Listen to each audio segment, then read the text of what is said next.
ಸುಗುಣಾತ್ಮಳ ನೋಡಿರಿ ದಿವ್ಯ ರೂಪಳ ಕೊಂಡಾಡಿರಿ ಸುಗುಣಾತ್ಮಳ.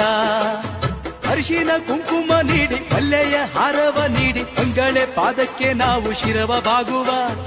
ಆತ್ಮದ ಜ್ಯೋತಿಯ ಹಚ್ಚಿ ಮೋಹದ ದೆವ್ವವ ಚಚ್ಚಿ ಹೃದಯದ ಹೂವನ್ನು ಬಿಚ್ಚಿ ತಾಯ ಬೇಡುವ. ಶ್ರೀ ಕಬ್ಬಾಳು ಗುಡಿಯಲ್ಲಿ ಎಲ್ಲ ಕೂಡಿರಿ